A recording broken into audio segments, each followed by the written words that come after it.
무아의 책그릇. 사람들이 이유 없이 행복할 수 있을까?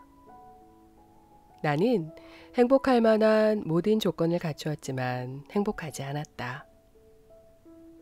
나는 뉴욕타임즈의 베스트셀러 1위에 오른 작품의 저자이자 동기부여 강연가로 명성을 얻었으며 수백만 명의 인생에 영향을 미치기도 했다.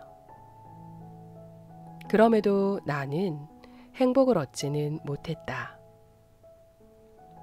마침내 내가 꿈꾸던 모든 것이 이루어졌지만 마음속에 느껴지는 슬픔을 어찌할 수 없었다. 지금 와서 생각해보니 너무나 오랜 세월 동안 무언가를 소유하고 성취하고 경험함으로써 행복해질 수 있다고 믿었던 것이다. 그러나 행복은 내가 상상했던 이유나 조건들로 얻을 수 있는 것이 아니었다. 어떤 이유가 있어야만 행복해진다는 것은 나의 착각일지 모른다는 생각이 들기 시작했다. 바로 그때부터 이유 없는 행복이라는 개념에 집중하기 시작했다. 성공한 사람들의 삶을 통해 성공에 이르는 방법을 배울 수 있듯이 나는 진정으로 행복한 백인을 찾아 인터뷰하기로 마음먹었다. 그리고 그들로부터 이유 없는 행복의 개념을 찾았다. 이 책이 당신의 내면에 행복을 위한 집을 짓도록 인도해 주기를, 그 평화로운 기반을 토대로 당신 역시 더 많은 행복을 창출하기를 바란다. 카페에 앉아 당신은 행복하냐는 질문을 받았을 때 몇 사람은 행복하다고 말하고 몇 사람은 행복하지 않다고 말할 것이다. 이러한 차이가 생기는 이유는 행복 세트 포인트 때문이다. 전문가들은 개인의 인생에서 무슨 일이 일어나든 고정된 행복의 수준으로 돌아가는, 즉 항상 특정한 정도의 행복을 느끼는 경향이 있다는 사실을 발견했다. 체중 조절을 시도할 때 늘 특정한 몸무게로 돌아가기 쉬운 것처럼 행복 세트 포인트 역시 스스로 바꾸려고 노력을 기울이지 않는 한 언제나 같은 수치로 복귀한다. 연구 결과 행복 세트 포인트는 50%가 유전된 것이고 나머지 50%는 후천적으로 형성된 것임을 발견했다. 당신이 늘 명랑하게 생활하거나 반대로 우울하게 다닌다면 그 이유의 절반은 천성적으로 타고났기 때문이고 나머지 절반은 여러 경험 속에서 형성된 생각과 감정, 신념 때문이라는 이야기다.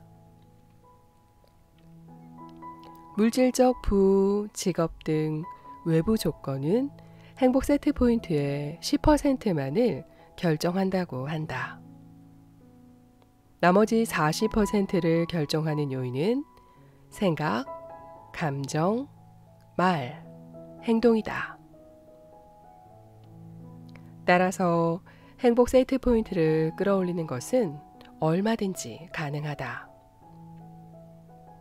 날씨가 추운 날 보일러의 설정 온도를 올리는 것과 마찬가지로 행복 세트 포인트를 재조정함으로써 좀 더 높은 평화와 안정감을 누릴 수 있는 것이다.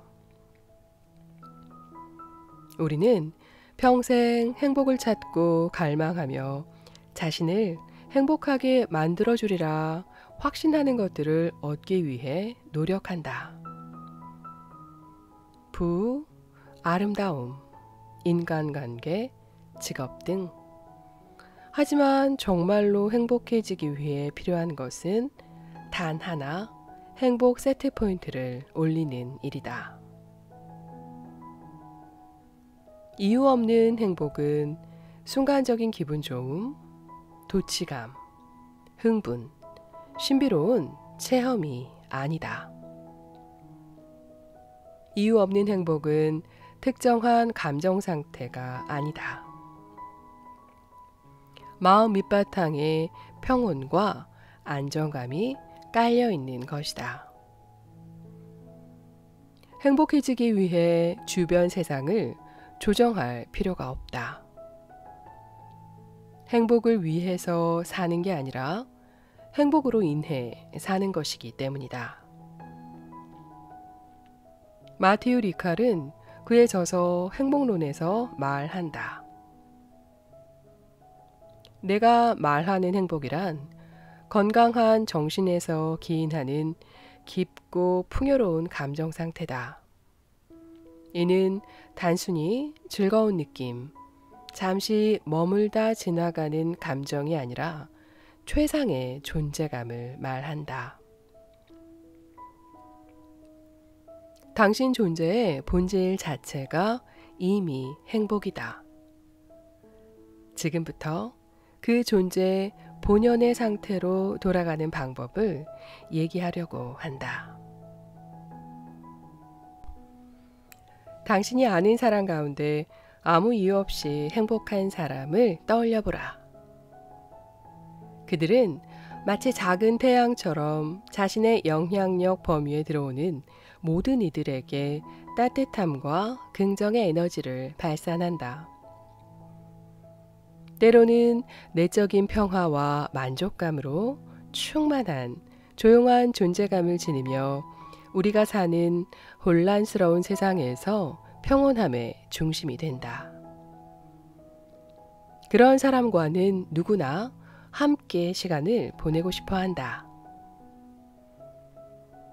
위스콘신 대학의 리처드 데이비슨 박사는 말한다. 행복이나 동정심도 악기 연주법이나 테니스를 배우는 것과 마찬가지로 기술이라고 생각할 수 있다. 행복을 느끼도록 두뇌를 훈련하는 것이 가능하다. 내가 인터뷰한 행복한 백인 대부분은 행복을 유지하는 습관을 실천함으로써 행복해지는 법을 배운 사람들이다. 달라이 라마의 행복론을 보자. 먼저 행복에 이르는 요소와 고통에 이르는 요소를 인식해야 한다. 그 다음엔 점차 고통에 이르는 요소를 제거하고 행복에 이르는 요소를 개발하기 시작한다. 이것이 행복해지는 길이다. 탈무드에서도 말한다. 누가 부유한 사람인가? 자기 몫에 만족하는 사람이다 라고. 많을수록 좋다는 통념과 무엇이라면 행복할 텐데 라는 통념. 실제로 그 일이 일어나고 나면 예상했던 것보다 훨씬 불만족스럽다. 게다가 우리를 행복하게 만들어주리라 생각한 것들에 익숙해져 버린다. 더 행복해지기 위해 언젠가 얻을 더 많고 더 좋은 것이 행복을 가져다 줄 거라는 최면에서 깨어나야 한다. 지금 당신이 가진 것에 상관없이 이유 없는 행복은 현재에 존재한다. 행복한 백인의 3가지 길잡이 원칙은 다음과 같다. 1. 당신을 확대해 나갈수록 더 행복해진다. 확대의 법칙.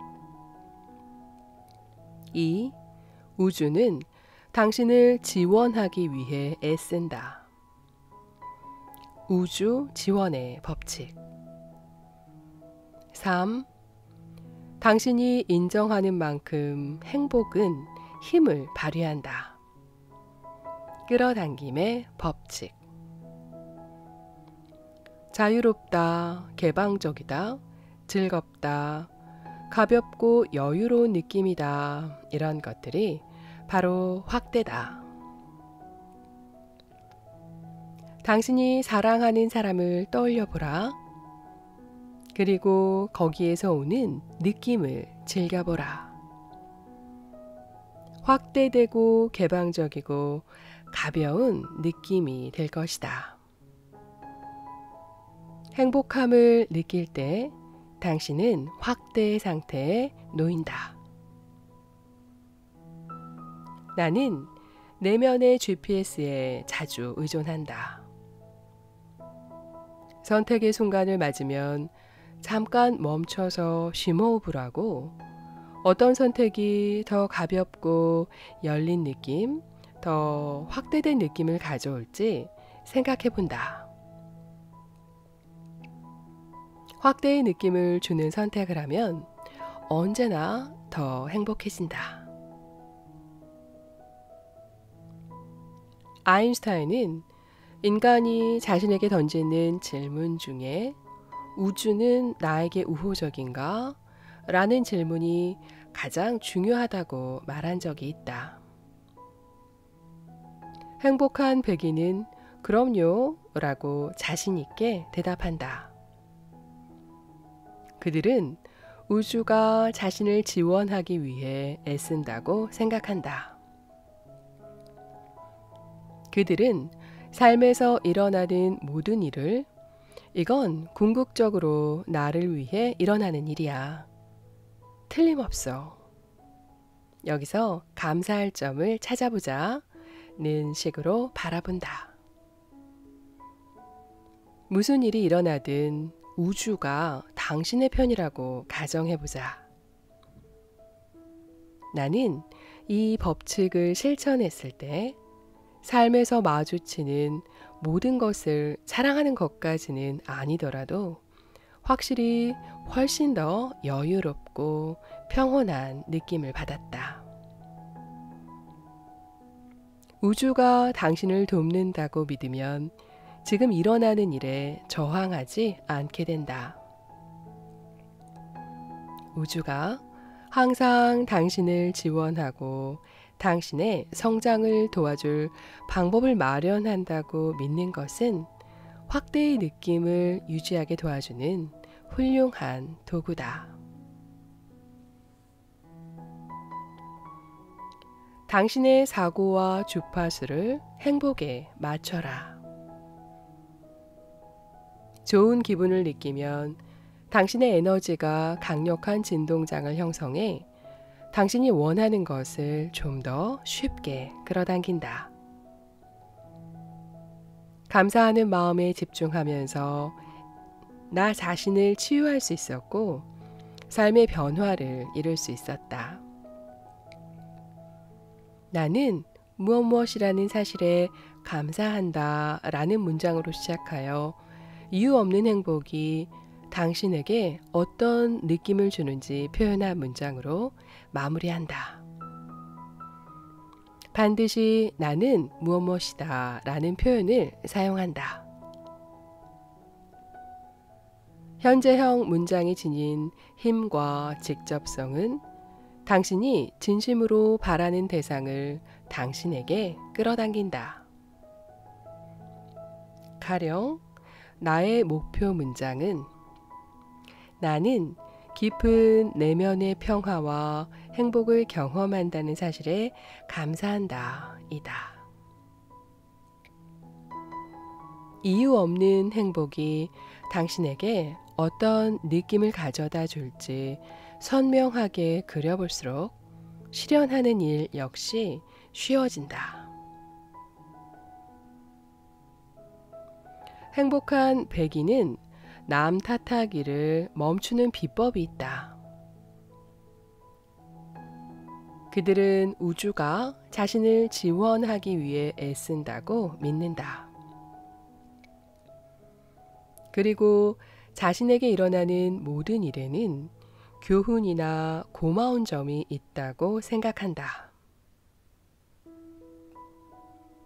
누구 탓이지?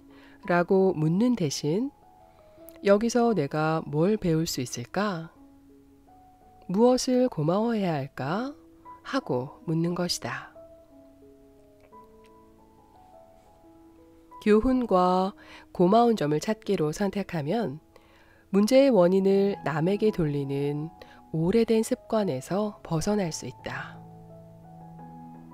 또한 내가 나쁜 일이라고 생각했던 일들이 결국은 내 인생의 엄청난 축복임이 드러나는 때도 종종 있었다.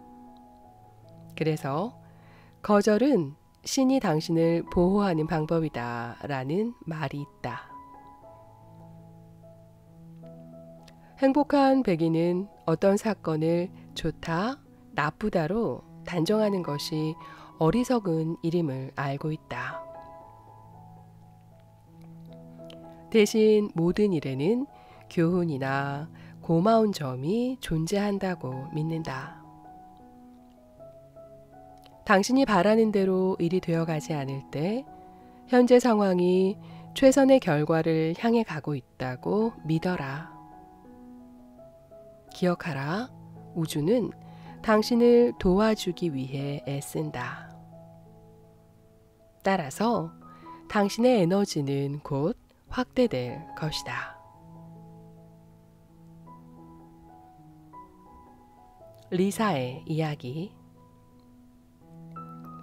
그녀는 새 차를 사고 기분이 좋아 바로 다음 날 고속도로를 달렸다.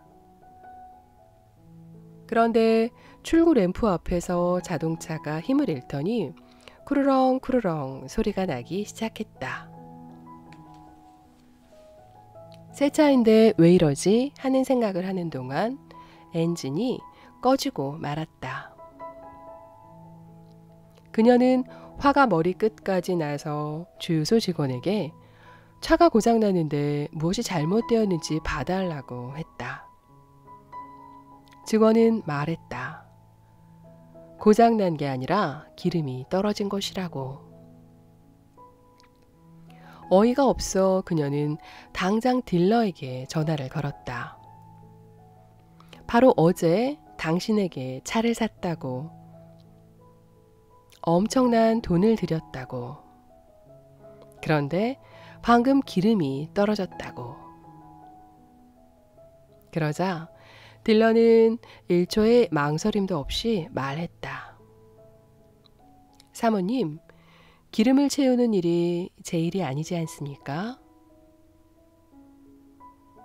그의 대답이 그녀의 삶을 바꾸었다. 그가 옳았다. 번쩍하는 깨달음의 순간이었다. 내 차, 내 인생의 기름 탱크를 채우는 일은 다른 어느 누구의 책임이 아님을 깨달았다. 나의 가치를 높이 평가하려고 노력하는 일은 곧 나 자신의 사랑 탱크를 채우는 일이다.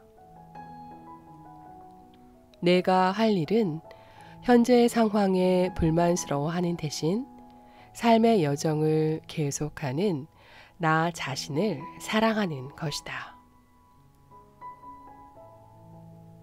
정신을 기쁨 쪽으로 기울이기 위해 행복한 경험을 마음속으로 깊이 새기기 시작해야 한다.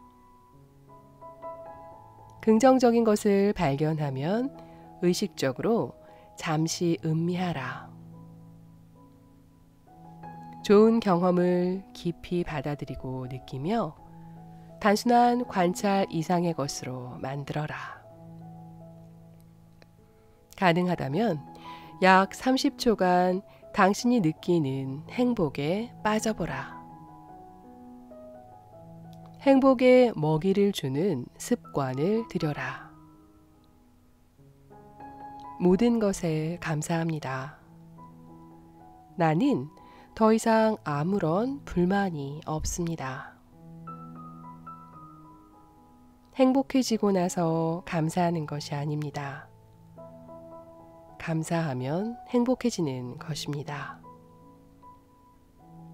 당신의 행복을 빕니다. 삶을 사는 데는 두 가지 방법이 있다. 기적이란 없는 듯이 사는 것, 또 하나는 모든 일이 기적인 듯이 사는 것이다. 당신 앞에 펼쳐지는 삶을 신뢰하라. 우리는 삶의 모든 것을 통제하기 위해 애쓰느라 우주에 신뢰를 보내고 삶을 내맡기는 것이 지니는 시무헌한 힘을 잊고 산다. 자신이 할 수 있는 최선을 다한 다음 좀 더 높은 초월적 힘에 순종하고 모든 것이 최선을 향해 움직여 간다고 믿으면 당신은 이유 없는 행복의 특징인 더 깊은 평화와 안정감을 경험할 수 있다.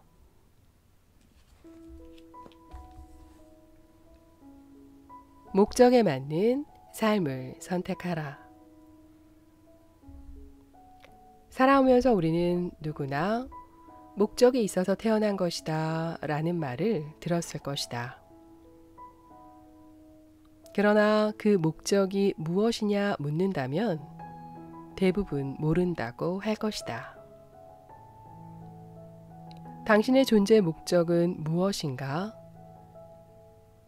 당신이 존재하는 것은 인생에서 당신에게 의미 있는 일을 하기 위함이다. 행복의 필수 요소는 삶에서 의미를 갖는 것, 목적을 갖는 것이라고 말한다. 목적은 행복이라는 지붕에 해당한다. 일단 자신이 진정으로 원하는 걸 알아내면 매일매일의 행동은 당신의 열정을 지지하는 방향으로 선택하라고 말한다.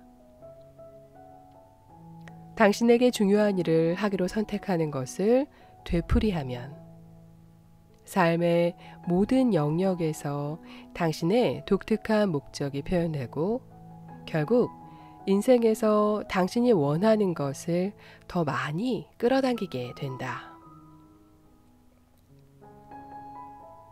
당신이 이유 없는 행복이 굳건히 자리 잡을 때까지 당신의 행복은 주변에 있는 사람들의 에너지로부터 영향을 받는다.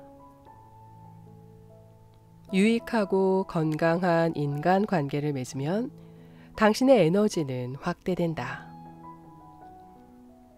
당신을 지원하는 사람들을 주위에 두고 관계를 정성 들여 가꿔라. 당신 주변을 긍정적인 사람들로 채우고 해로운 사람들과의 연결을 줄이기 위해서 내면의 GPS를 이용하라. 눈을 감고 심호흡을 하고 주변 사람들을 하나씩 떠올린다. 누가 당신의 에너지를 확대하고 수축하는가? 행복하고 건강하고 힘이 되는 인간관계를 유지하는 가장 좋은 방법은 감사와 인정이다.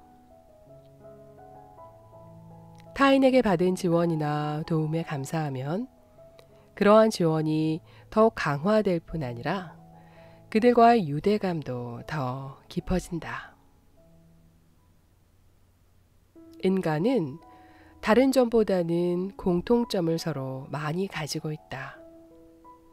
그러니 가급적 많이 베풀려고 노력하라. 당신과 비슷해 보이지 않는 사람들에게도 말이다. 당신은 세상 사람들의 일부이고 세상 사람들은 당신의 일부이다. 행복한 백인을 인터뷰하면서 깨달은 것은 그들이 온 세상을 가족으로 여긴다는 점이다. 그들은 언제나 자신이 더 큰 가족의 일원이라고 느끼기 때문에 언제 어디서든 베푸는 일을 습관으로 삼는다. 그들은 또한 스스로 행복해지는 것이 세상에 줄 수 있는 가장 큰 선물이라고 믿는다. 먹고 기도하고 사랑하라의 저자 엘리자베스 길버트는 기자들에게 질문을 자주 받는다고 한다. 자신을 찾기 위해 세계를 돌아다니는 것은 좀 이기적이지 않나요? 라는 질문을. 그러면 그녀는 항상 이렇게 대답한다. 저는 자기도취와 우울함, 불안으로 생을 보내는 것이 이기적이라고 생각해요. 그런 사람은 사회나 주변 사람들에게 아무런 본태임이 되지 못해요. 내가 세상에 제공할 수 있는 최고의 봉사는 건강하고 분별 있는 삶을 유지하는 거예요. 당신이 원하는 평화와 안녕의 상태는 이미 당신 안에 있다. 편안하게 긴장을 풀어 놓아주고 당신 앞에 전개되는 삶을 신뢰하라. 이 모든 과정은 꽃을 피우는 것과 같다. 시간이 흐르면 활짝 핀 꽃을 볼 거라고 믿으며 씨앗을 심고 물과 비료를 주며 편안하게 바라본다. 모든 걱정과 집착을 놓아주어라. 꽃은 자연스럽게 봉오리를 틔울 것이다. 세상이 어떻게 보이느냐는 당신이 끼고 있는 안경의 색깔에 의해 결정된다. 당신이 행복하면 온통 행복한 일만 눈에 띈다. 그러나 당신이 불행하면 어딜 가나 불행할 뿐이다. 세상에 있는 모든 사람이 당신의 거울이다. 당신이 이유 없이 행복하면 세상은 그 행복을 당신에게 반사해준다. 이유 없이 행복해지는 법을 배우면 당신은 행복을 이끄는 선두주자가 되어 세상에 커다란 기여를 하게 된다. 당신 자신의 삶과 주변 이들의 삶을 비추는 횃불 같은 존재가 되기 때문이다. 나는 우리 모두가 빛과 사랑, 행복으로 충만한 삶을 살고 그로써 평화로운 세상이 만들어지기를 진심으로 바란다. 모두가 이유 없는 행복을 누리길 빌며